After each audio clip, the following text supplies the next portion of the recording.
ஸலாமு அலைக்கும். தல்ஃபீனா என்பது ஹதீஸில் குறிப்பிடப்பட்ட ஒரு மிகவும் முக்கியமான உணவாகும். யாராவது இறந்துவிட்டால் முதலில் மக்கள் அனுதாபம் தெரிவிப்பார்கள். பின்னர் அனைவரும் பிரிந்து செல்வார்கள். ஆனால் நெருங்கிய உறவினர்களும் நண்பர்களும் தங்கியிருப்பார்கள்.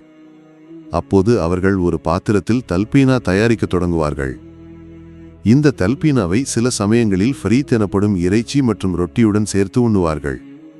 இந்த தல்பீனா என்னவென்று பார்ப்போம். நபி ஸல்லல்லாஹு அலைஹி வஸல்லம் கூறியுள்ளார்கள், தல்பீனா நோயாளியின் இதயத்தை ஆறுதல் படுத்தி அவரது துக்கத்தையும் மன அழுத்தத்தையும் பெருமளவு குறைக்கும்.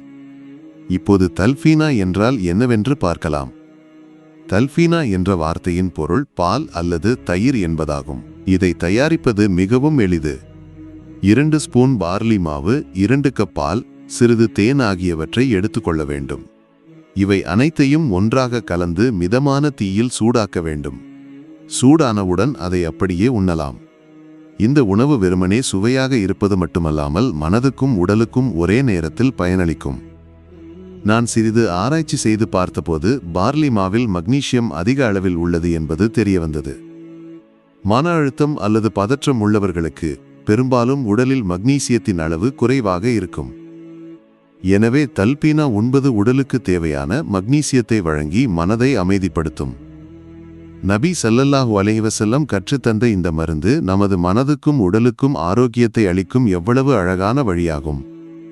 நீங்களும் இந்த தல்பீனாவை ஒருமுறை முயற்சித்து பார்க்க விரும்புகிறீர்களா? இதை தயாரிப்பது எளிது, செலவு குறைவு, மேலும் நபி ஸல்லல்லாஹு அலைஹி வஸல்லம் காட்டிய வழியில் உங்கள் மனதுக்கு ஆறுதல் கிடைக்கும். இன்றே ஒருமுறை முயற்சித்து பாருங்கள்.